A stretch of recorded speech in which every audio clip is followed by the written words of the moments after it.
Welcome to AI Lab Unfiltered, where we take a deep dive into tools, techniques, and people using AI. We got a great show today, don't we, Pete? Yes, we do. Every episode's great.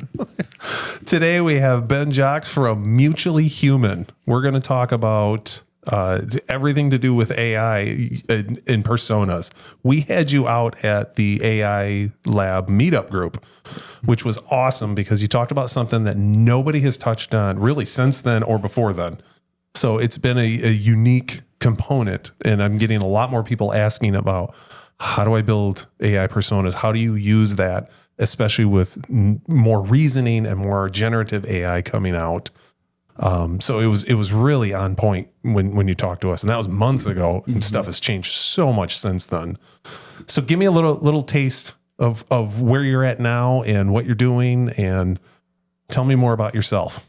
Yeah, so at Mutually Human now, formerly Spin Dance, we were acquired, and it's been kind of a cool thing to see these groups come together that have these AI skills, custom software, BI, data all coming together, and so.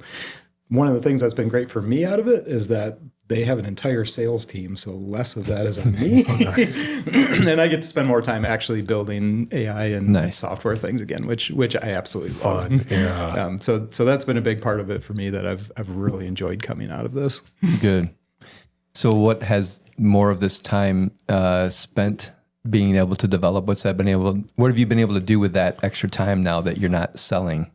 Yeah, so I mean, some of it is just client project work, which is great. That's how we make our money. But we've also been able to do a lot more investigation into some of the new generative AI tooling. Vibe coding is all the rage right now. So we're trying to figure out how that fits into our process, which has been fascinating. Gives us a whole new avenue for being able to develop these fully functional rapid prototypes for customers, where they get to actually look and see and feel what it is that we might be building for them. Yeah. In so much less time than we've ever been able to do before, which is a lot of fun, but we're not quite sure how to do it right yet. So we were kind of experimenting with it and testing it with clients and getting their feedback, and it's been a lot of fun. What kind of tools are you using for that? So we've largely been using bolt.new, which I know in a previous episode you guys talked about Lovable. That's right. Which is very similar. Drew's baby. Yeah. We're going to get them on here at some point. We're going to be sponsored by them because they talk about it every episode. That's awesome. So yeah, Bolt and Lovable are pretty similar in kind of what they do. I also saw one recently called Engine that's kind of meant for more enterprise stuff. I haven't tried it yet, but I really want to. Can we take a second? So we don't know who our audience is, or even if we have one at all. But we have to. I want to take into account that we have people that may be tuning in for the first time. They've never heard of Drew talk about Lovable, even though he talks about it in every episode, or what that could even do, because it's incredible. Could you just talk a little bit about what these tools can do, like a Lovable or a Bolt .new? Yeah, so I mean, it's really prompting to build an entire application, and it does it phenomenally well. So it's actually building out your whole code structure based on the types of frameworks that you want to use. It's generating all of the individual files that you need, and then the really cool piece about it is that it can then render all of that created application right in your web browser, so you can see it, you can click around, you can play with it, and then give it feedback like, oh, I don't like how that page looks. Oh, I want another page. I need a contact form. I actually want user login. Can you build that for me? And just keep going back and forth with it and building a fully functional application. And Bolt.new has like a backing store that they use as well called Supabase. So if you want actual data storage and things that it can do that for you as well. I'd just like to point out Lovable has that as well. Yes. Yeah, and I think both of them have a Figma integration now. So if you have a designer that created something in Figma, you can actually just import that directly and it will generate the application pixel perfect based on those Figma designs. So really crazy. For anybody that's sitting out there is like they've got that killer app idea. Yeah. But I don't know how to code. I don't know anything about computers even or anything like Can't that. afford a development team or a company. Yep. Yeah. I'm just starting out or whatever it is. You can literally, with a free account, because I think you get 5 prompts with lovable.com. Wait, no, is it lovable? Lovable.dev. This episode's brought to you by. But you sign up. I actually just created, you'll be proud of me. I created my account yesterday. Nice. You just type the idea. Like I have an idea for an app that does this. It identifies flowers or whatever it is. And it writes the code, creates the app, and then you can then publish the app. Exactly. Yeah. So crazy that this is the time that we live in. So anyway, I like to help explain some of these things so that, somebody that's not really into this kind of stuff can, there's value for them too. So anyway, love that. One of the applications that I'm going to go on a rant on this now. One of the applications that I built, I literally fed it a Excel spreadsheet picture, not the actual Excel spreadsheet, but a screen capture of it. And I loaded that up there and I said, build me an interactive interface that does this. And it makes these kind of calculations. And I am not a developer by any means. It makes these kind of calculations and it adjusts time frames. It was my timeline application. And it was about 2-3 prompts into it. And it was like, there it is. I mean, it blew my mind off of a picture of what I wanted. Mm-hmm. So I can't imagine. And you understand coding and engineering on the back end. So to take it even that much further when you understand the language is mind-blowing. Yeah. Just mind-blowing. And the quality of what it's producing is surprisingly good. Yeah. It's not quite production ready, but man, like it's so much better than what I expected. But like you said, like a proof of concept or, here's a prototype that we want to build. Yep. It's so easy to do now where you can get feedback from your clients easier to go, yep, this is just a trial, but check this out. Do you like this? What would you change? Yep. How would you interact with this? Get that feedback and now go into the full build is just radically less time consuming. Yeah, we actually got to try it with a client this morning. Nice. Where they had wanted to combine a couple of their applications together. And so it wasn't even one of our developers, it was one of our product owners with no development background. No way. Spent 8 to 12 hours and got a fully functional app that combined these things together that had all of the backing data associated with it and was able to put it in front of the client. And they were just That's amazing. like this is 80% of the way done. Like, what have we been doing with our lives, and what does the future look like? which are great questions to ask. Yeah. Well, and it's something that Drew asks a lot when we have guests in is kind of where you see it going. Because something you said is really important. It's not enterprise level. It might work as a proof of concept. It might work for your own personal use, right? But it's maybe not something you could really sell to a client. So there's still value in people that do what you do and have your knowledge, because you can take it and make it enterprise level, right? Like do those finishing touches, even more than finishing touches. It sounds like you're just kind of like putting a paint. Right. It's more than that. Yep. Because there's so much more to this than people really understand when it comes to software. You can't just say, as much as I'd like to say that, it's not ready for prime time. Yeah. It's just a start. Yep. Yeah. So you're working on developing products for clients. You're looking into new AI tools that are coming out. What aside from what was it? Was it Make? No, Bolt. Bolt. Yep. Bolt.new. Yep. Is there are any other tools that are catching your attention right now, or that you're excited about, or just starting to look into? I mean, really, we've been trying to optimize our Copilot usage a lot. That's a day in and day out where we're writing code and how to use that well. And kind of with that is, I can't remember exactly when, but fairly recently, they enabled a bunch of other models that you can use with Copilot now. So starting to experiment with, instead of just ChatGPT, how does Claude Sonnet 3.7 do in kind of our day-to-day development thing? So that's been a big part of kind of the push to just make us all better in that day-to-day development. You're talking about Microsoft Copilot, right? So it's built into Excel and Word and everything. Yep. I'm going to talk about that for a minute, because I was super excited when Microsoft said they were coming out with this Copilot. And this is this is a couple of years ago that they were, and it came out like at first you had to buy 300 licenses or something like that. And they finally, reduced it down. And I was chomping at the bit. I was so mad when it was like 300. We're a 40-person company. I'm never going to have Copilot. No, come on. And then it came out and it just didn't hit for me. It didn't live up to expectations, I guess. So I actually stopped using it. I barely use Microsoft Copilot for anything. I'm using ChatGPT and Google Gemini and Perplexity and all my other toys. But now that I'm talking to someone who sounds like they're trying to get it going, like, was that your same experience and you're feeling like it's getting better now? Or what are some use cases maybe where you're having success with Microsoft Copilot? Yeah, so we primarily use it for software development. So as you're writing code, it's helping do completions and generate things for you. But I had a very similar experience with Gemini when it first came out and for like Google Sheets. I was like, oh, this could build my spreadsheets for me. This is awesome. And so I was like, hey, build a spreadsheet to do this. And I was so disappointed.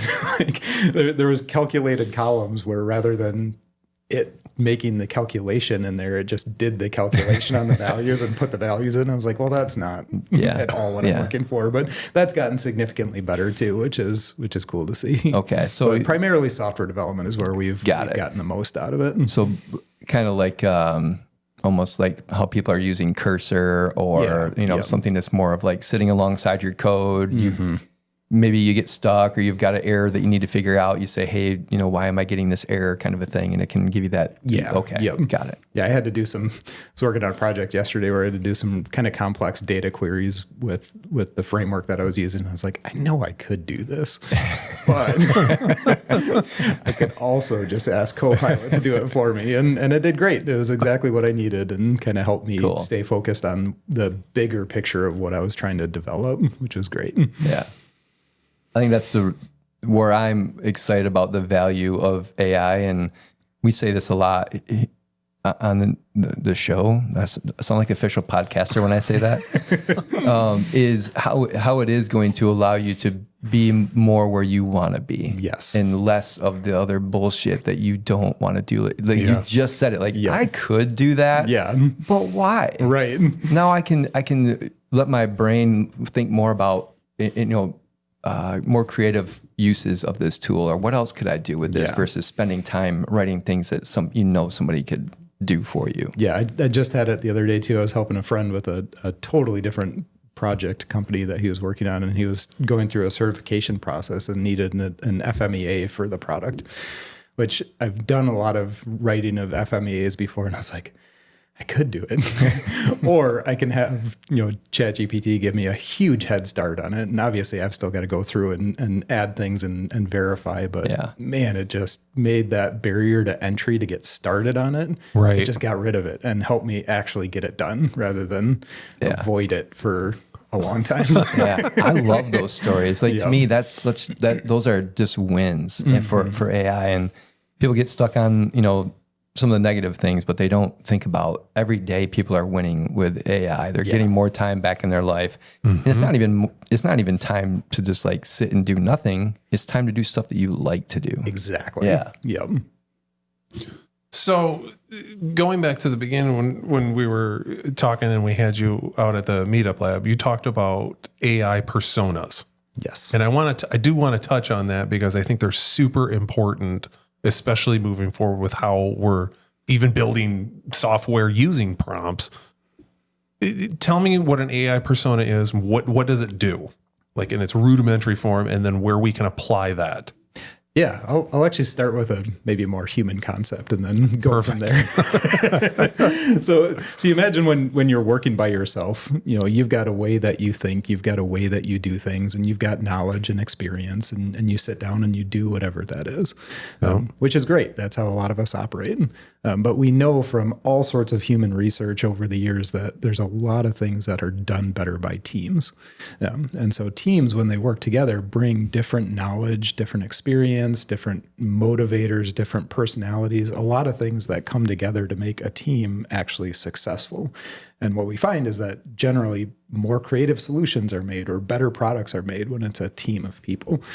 And so AI personas are kind of intended to mimic that sort of teamwork functionality. So, there's not just a Drew and a Pete and a Ben. There's somebody else there that has a different perspective and a different way of thinking about things. And so that's kind of the idea of a persona. It's somebody that is more of a specialized team member that is focused on certain things, has certain knowledge, maybe a certain personality, and has capacity to actually do those things. Yeah.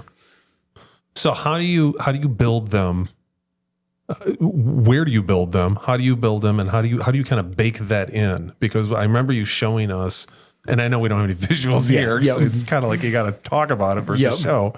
But how do you build that in, and where does that go?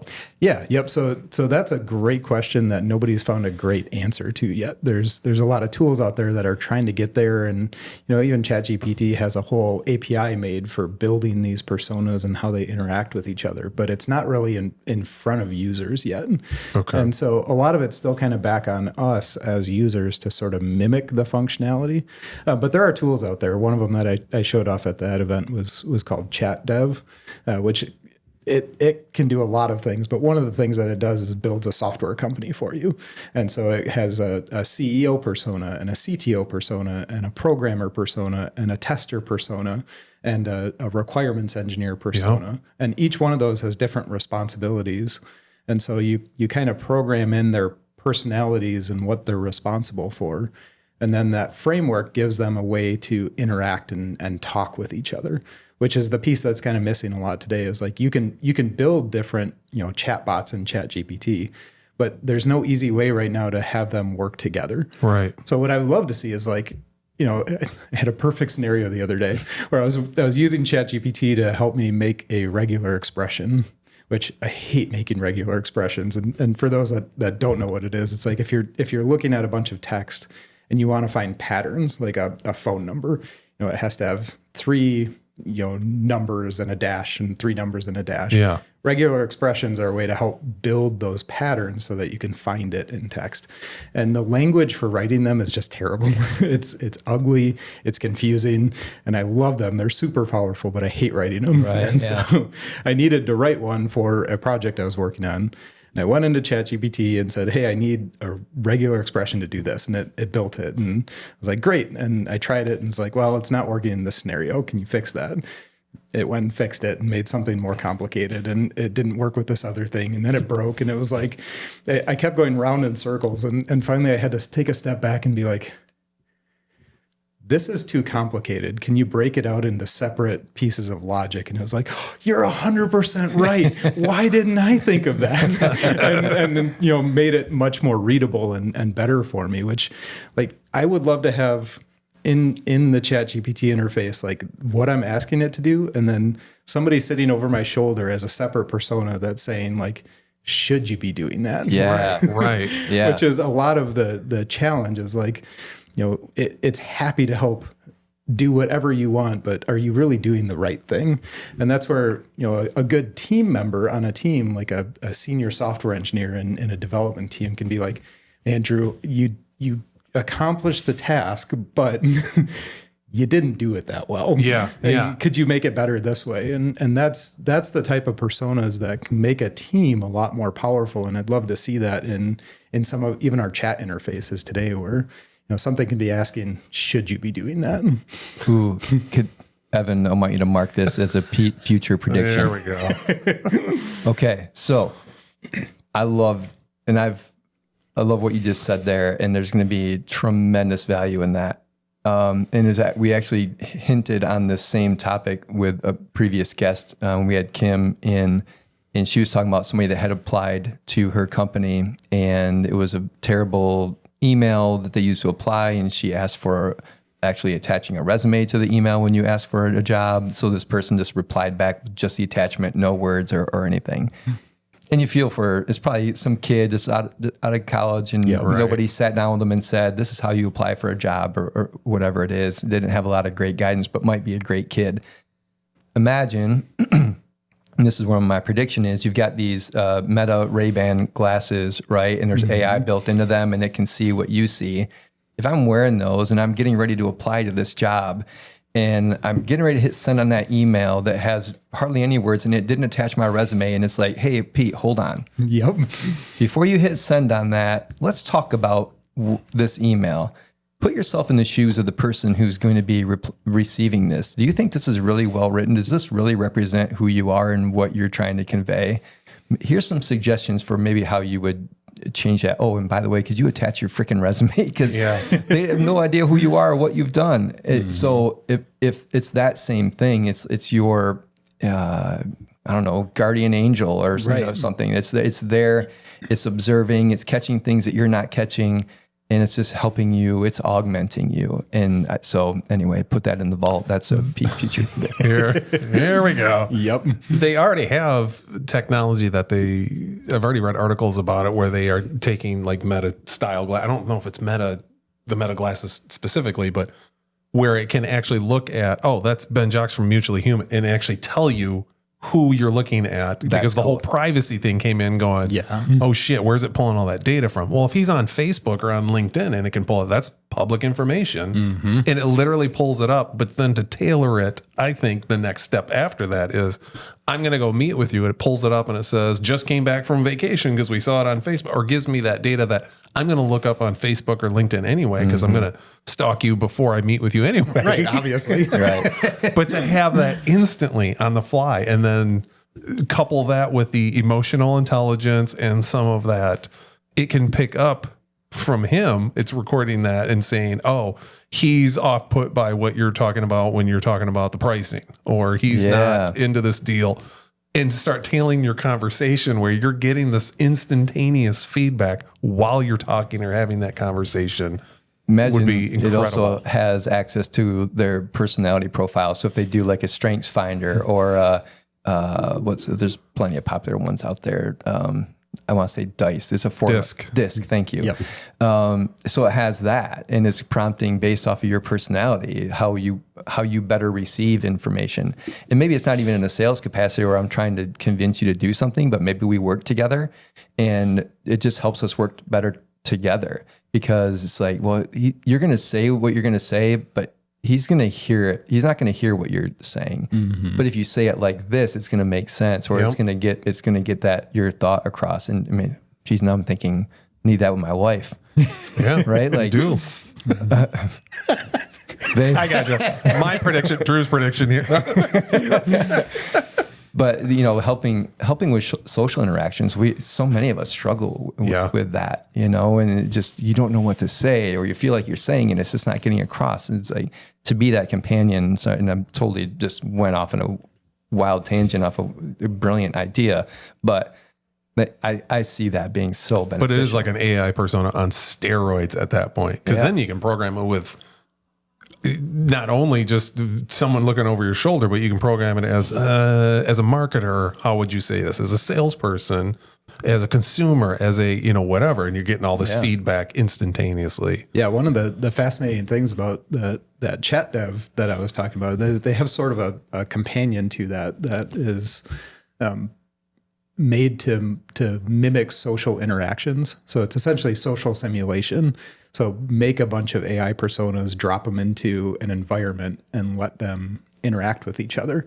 And there's been a lot of fascinating research that comes out of that helps us mimic social situations more than we've ever been able to before. Simulated. Yeah. So simulated realities to help understand, like let's say you're designing a block and you want, apartments here and a restaurant here. Yeah. You could actually put that there, drop people into it, and see how they actually interact in that environment. It's not perfect yet, but the other piece I want to mention with that is one of the most fascinating things that I've seen recently in that space is most of the research in this AI persona space has been about collaboration and teams and like, how do you get people to work together? I recently saw something that a paper that came out that talked about using it specifically for competition. So one of the things that makes a lot of teams better is having competition, and makes people better is having competition. And so one of the simulations that they ran was having a bunch of customers in an environment and a couple of different restaurants. And so they basically instructed the restaurant owner personas to try to optimize their business and get more customers. So they were able to come up with all these creative ways to market and to sell to their customers to get those AI Perfect personas. concept for like a restaurant right there. Yeah, exactly. That So is it's those amazing. types of like competitive situations that we can now mimic. Again, not perfectly, but it is coming a long way. But if you can get 85, well, our rule is always if you can get 85% of the way there, Yep. you got something going. Well, I think maybe the last 15% then is what Craig Tucker and Vern are doing, because a previous guest we had on here talking about what he's built is really dialed into the emotional part of things, and people buy on emotion, right? Yeah. So you're competing, so the language model can come up with a strategy, but then you put emotion on top of that, and now you've got a really more robust model, right? And how people interact is based on emotion. So, man, that was awesome. That's awesome. I think it's exciting now, doesn't I it? can't stop thinking about that. Yeah, and I haven't seen a great tool that lets you just sort of do that as a normal user yet, and that's where I think some of those things are going to come, kind of like the ChatGPT interface where everybody can use it. Right now, it takes a lot of special skill to be able to build those type of social simulations. But McDonald's, you'd think would be the first client in line, Right. because they're on a strip with 50 other restaurants, and if Yep. they can run that competition simulation, they can drive. Holy cow! Yeah, yeah, it makes you think. There's a lot of social situations we can mimic, and Ton of applications at that point. yeah, we're just scratching the surface. seriously. So what are? I'm going to be hard to switch gears from that, but I also don't want I to know talk your about that brain's the just, entire- I can man. see it going. But I am really also enthralled by this whole persona thing. And if you can maybe help out some of our listeners in ways that they can use personas with just regular, whether it's ChatGPT or Gemini, because you can do it with all the language models, whatever you're using. But there are ways to get better responses out of these language models by asking it to be something. Do you have some examples of that you could share with us that can maybe help some folks out that don't really use it that way right now? Yeah. One of the things that was really helpful for me was a concept called the 6 thinking hats, which are like these different colored hats that help you think about how you solve problems. And each of us has a natural tendency or a natural bent toward one of the types of hats or some mix of them. But they tend to be things like, the red hat is very intuition based. So whatever your gut tells you, that's what you're going to do. Or there's a lot of black hat thinkers that are like, but how could this go wrong? And this can go wrong this way. And this can, like, I'm sure some of the people listening to this podcast can be like, social simulation. No, this could happen. This could happen. Where, I think you guys are naturally more like, whoa, how could we use that? Yeah. And so how you think about things, if you get a chance to look it up, the six thinking hats are just different ways that people think about problems. And I've actually found it very useful in my prompting to know, like, I tend to kind of surprisingly be an intuition leaner. So whatever my gut tells me is what I do, even though my background is like very analytical. Sure. But what I find is like where I tend to lack sometimes in creativity, that's where I can use in my prompt to be like, hey, you're very creative in your problem solving and like to think about lots of different ways to approach this. So start by giving me a bunch of different possible ways, and then we'll go from there. So that's one way to use sort of a green hat, creative thinker to use in my prompt to get me to think outside of how I would ask to solve the problem. Because my natural tendency is to be like, I think I need to solve it this way, so tell me how to solve it that way. And, Chatty G will be like, yeah, that's a great idea. I'll solve it that way. And sometimes that's not what I need. Or sometimes I'll ask it to be that black hat thinker and tell me, like, what are the edge cases I'm missing with this where things can go very wrong? And it will, even though it wouldn't have done that on its own, if I tell it to think that way, then it approaches it in a different mentality. And that has been hugely helpful in a lot of ways. But right now I have to do that. I have to be the one forcing it to act that way. And that's where I think in the future, we're going to have it be a little bit more able to do that on its own. A little bit more aware almost. Yes. Yep. So you're one shot prompting it and saying, be a black hat thinker. And it just, because it knows the entirety of the internet, it kind of knows what black hat thinking is, and it does that. Yeah. Could you use custom instructions and say, hey, when I call up this custom GPT. I want you to simulate the 6 hats, of thinking when I talk with you, and kind of give me representation from. Could you do that? Yes. Yep. Yeah. Yeah. I found it to be more useful to have an agent per hat rather than have it do it all together, because otherwise it just ends up with so much text that that makes sense. This is supposed to save me time, but now I have to spend the next hour reading this novel you generated. Yeah, that makes sense. You can use AI to summarize. When summarize yourself. Exactly. When ChatGPT first gave those custom instructions, the first thing I did was I want your responses whenever possible to be short in bullet points, and I don't want long text. And that was 100%. Very helpful right out of the gate, because that's just how I operate. I'm the Cliff Notes are enough for me to get what I need from you. That's exactly it. That sounds like a sales guy. Yeah. give me the boiled down version. Yep. That would also fit in what you were saying earlier about the different personas being able to talk to each other. Mm-hmm. So I actually just had this conversation with somebody over coffee the other morning. If you had these different personas, you could ask them to go away and talk amongst yourselves. Exactly. And then come back to me with a summary of, and I think what I called it was the ESPN highlights of that conversation. Mm-hmm. That would be a cool way to move forward with that, is to I know you guys are going to go say a bunch of shit that I don't care about. Yep. But eventually you'll get to something meaningful, then bring that back to me. That'd be a cool way to work with that. Yeah. And that's exactly what the chat dev tool kind of does. You give it your prompt and they go and talk of it, so that the CEO will be this is what our customer wants. And then the CTO reviews it and be this would be a good use case for a web application with this. And then he gives that off to the software developers that start writing it. Then the software developers pass it over to the test engineers that test what they wrote to see if it actually works how it was supposed to. And then, so they do all this work and orchestrate all of that on their own, and then come back to you with a supposedly working solution. Okay. So, I get better understanding. Yeah. How do you keep it from going off the rails though? To where it's going, it comes back and says, here it is. And you're going, what the hell is this? And that's where one of the personas is designed specifically for that. So there's certain checkpoints within that process where, maybe it's the CEO or a product owner or a client advocate, whatever you want it to be, can be hey, Drew asked for this and you're doing this now. That's way off base. And so you can actually program in with a specific persona to be able to have those checks and balances there. The pessimist persona. Exactly. The black hat. This is not going to work. And one of the things that tool provides is a way to add a human in the loop. So at certain checkpoints, it can come in and say, hey, this is where we're at. Is this what you want? And so it kind of gives you a chance to inject your personality, your persona. Yeah. Yep. And that's the piece where I think we're going to see more and more of that, where, like you said, they'll kind of go off, do their thing, and then come back with, when I actually need you, I'll ask for more information. So that chat dev then is specifically for software development. You couldn't repurpose that and say, hey, we've got an issue. We're trying to open a plant in Mexico or whatever.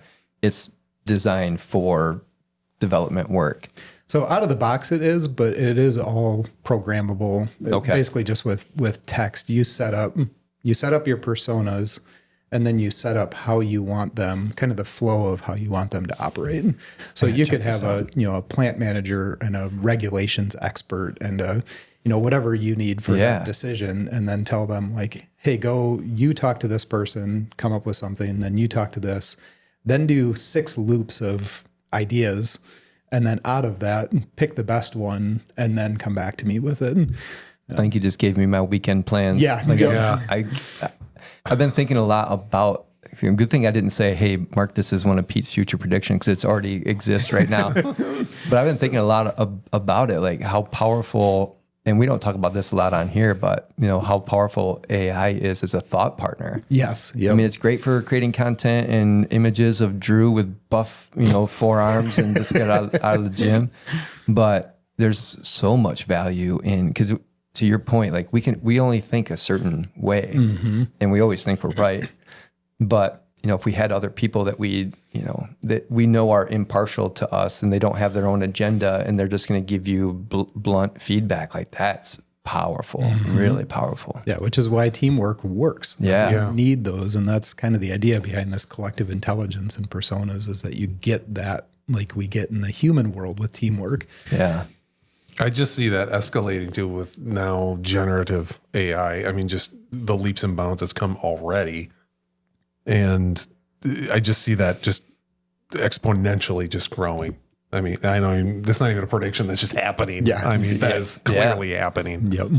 But to be able to do that and have that feedback system in there and to really start bulletproofing more and more ideas, and then couple that with the text to video stuff like I was showing you earlier. I mean, great. I have a new product that I want to come up with.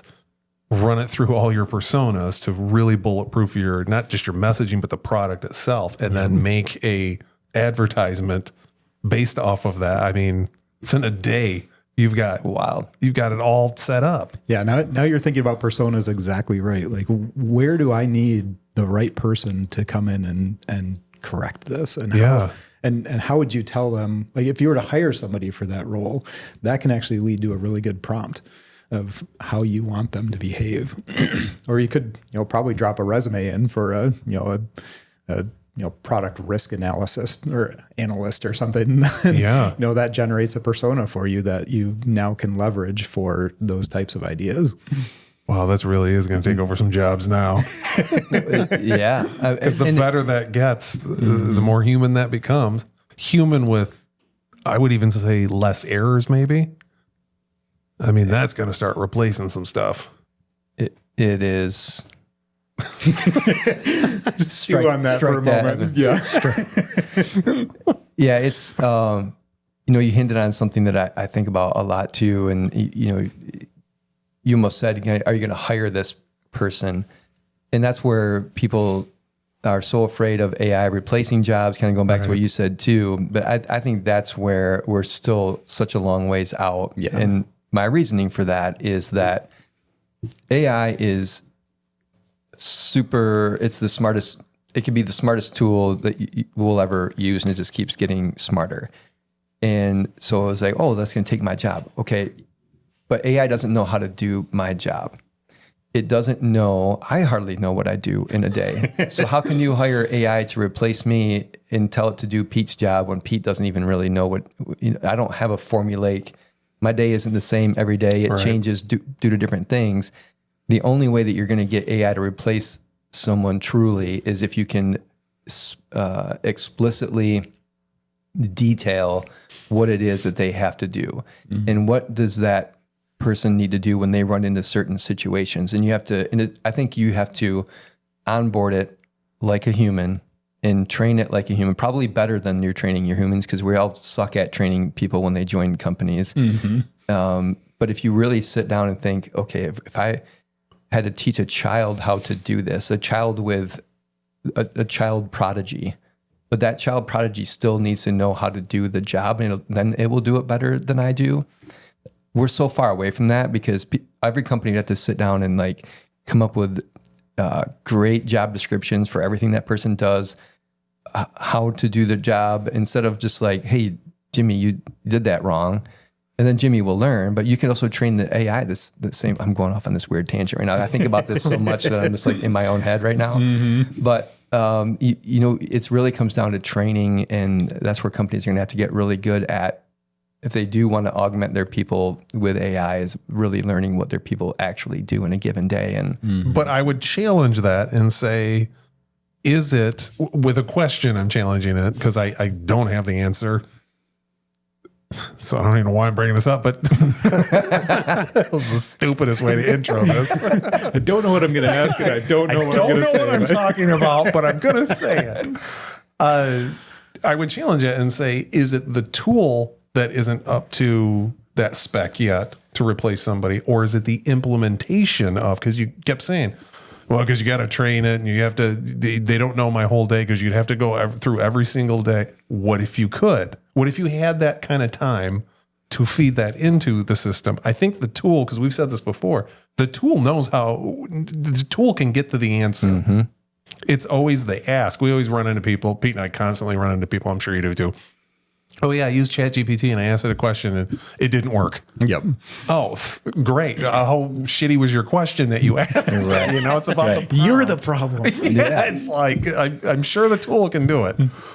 And so knowing that, I think the tool can do it. It's just how do we implement all that information to train it up so it can then take over? And that's a big ask. I think your that's question, the biggest ask. Your question more succinctly said what I was trying to say than what I said, because that is really it. I did it better. Is that what You you're saying? did it better. We got that on record. Strike that, Evan. I'd like to mark that as Drew's prediction. You have to take the time if you want to implement AI into what you're doing, aside from writing emails and content for marketing or whatever it is. Right. You have to really sit down and plan it out what it's going to do, whether it's answering even if it's just answering the phone for you. You have to tell it how you want it to engage with the people that are calling. We had another guest on here where they're using it for property management. Mm-hmm. And he said that there are automations that are running in the background when it gets a certain question, it will elevate something to an emergency and page something if it senses that it's something that's super urgent. And if it's not, it's an email that goes to that company that can wait until tomorrow morning if it comes in after hours. They had to program that. They didn't just say, hey, Charlie, answer the phone as a property manager and good luck. Like, you can't just do that and walk away. Right. So I think that's what you're saying is what I said, then you said better, was you have to train it like a human, and then it will be able to do human-like things for you. Which in your use case, they programmed it to do essentially one thing. Well, I mean, that's one thing that replaces what a human can do for that one component. But if you look at your day, your week, your 6 months, your year, it's a series of individual components that you could break it down to. So again, that's an enormous amount of time and task to build that. But if you could train it on each individual one with all those different variables, I think the tool can do that. I think so too. And that's how you would train a human to do it. Right. So that, I don't know, I'm just putting that out there. If whoever's going to work on this stuff, think about it like you're training a human. Mm-hmm. Yeah, and what we're finding even with some of the persona ideas, like there can be a persona that figures out which the right persona is to do that task. Yeah. And it's interesting, like a lot of these large language models, we're treating them like God agents, like you can do everything and you'll figure it out. And what it's actually a lot more efficient many times is, have a model that's good at figuring out what kind of question you're trying to ask and then route that to the right agent to take care of it. Are you familiar with N8N? You know what that is? No. Or Make? There's another one that John was talking about when he was in here earlier. So it's a low code, no code agentic framework. Okay.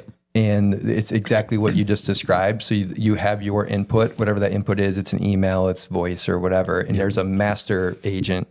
And then it's almost like a wheel with a spoke, hub and spokes going out to other agents that are programmed to do specific things. And the master agent decides which one to invoke. That makes sense. Yeah, it's that exact same thing. So that's a lot of fun to think about too. Kind of goes along what we were just talking about is John built Charlie to answer the phone and handle service requests, but then you could just add one more spoke to that where it's calling on collecting payment was another thing that he talked about. And those are just, everything's just going to be another spoke that goes off of this master agent. Yeah. Gum loop, GUM loop. Gum loop is another one. It's an AI automation. I had it saved because I've used it on just some small stuff. I've used that and I've used Make before. That's cool. Yeah.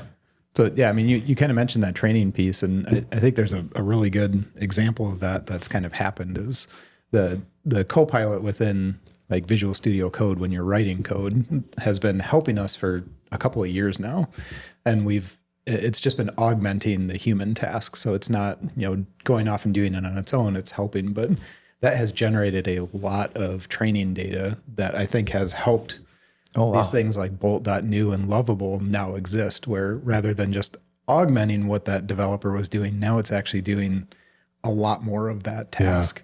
And that's what we're actually starting to see more success with even some of our clients, because selling AI to people is so hard. Like, it does stuff. What stuff? Exactly. What do you want it to do? Exactly. And so what we've had a lot of success with recently is finding those places where you can augment those human jobs rather than try to replace them, and do the tedious parts of it and the hard parts of it. And that as you're doing that, it's helping create better tooling and better data to know what to do with it from there. And we're probably going to see more of that, but in the long term, it's scary, right? It's like, oh, I'm helping train this tool to get rid of me. But at the same time, there's a lot of things where, like, as a developer, I'm not afraid of that. I'm like, hey, you can develop these or build this whole scaffolding for this application that I don't have to do anymore. I didn't like doing it anyway. Right. There's lots of other things I love. And so I think just continuing to hone in on that human augmentation with a purpose-built interface for it. Because right now a text box is still terrible for most tasks that humans do. So having that purpose-built user interface that somebody, as they're doing their job, is getting help right alongside without having to go context switch out to, browser, I do something and I come back and what was I working on? Having those types of augmented tools is growing rapidly, and I think we're going to see a lot more of those purpose-built UIs here soon, which is exciting. Because you'll have more time to focus on that, because you're not building the scaffolding for it. And you just think about the positive of how much better is software going to be when these developers aren't, fixing this bug that's just crushing their soul. There's this cool thing that they want to do and they just can't get over that hump or whatever that bug is, or even having to support it after the fact. What if the AI can fix the things that break as it's going on, and you can just focus on the actual value that the software is providing and not having to spend all this time fixing things? Or, I just think there's so much more time could be spent on how does this create value. And so I think that's a definite plus. Yeah. And I think along with that, maybe a little bit different of a rabbit trail, but I think adaptive UIs are coming before long too. We're going to see a lot more of that where, when you open a mobile app, it doesn't look the same as Drew's mobile app because you use it differently. And we're just talking about that. We're just talking about that earlier. And it's scary as a software developer when I hear that, but I'm like, oh, but now there's going to be even more bugs and things aren't going to format right. And I'm like, but if the tooling gets better where it can adapt it and also detect that, hey, when I changed this format, it made it so I couldn't see this button anymore. Let me just fix that right away. Those types of things I think are going to be really interesting. Where you might look at an app and be like, I don't even know what app that is because it's so adapted to you that the branding might still be the same, but it could be totally different than how it started. What better way to have it then, right? Because we're all different. And like Drew uses ChatGPT voice mode way more than I do. He'll just do it as he's driving down the road. Way more than I should. And I think about it when I'm driving, but I'm like, I don't have anything to say. So I just keep driving. I listen to my podcast. But, he's constantly talking to it. So yeah, his UI should be much different than mine because I'm constantly just texting in it. Yeah. Yep. All right, let's wrap this up. These go by way too fast. They go way too quick. Ben, appreciate you having you on our podcast, and always love having you out at the meetup. Tell everybody where we can find you.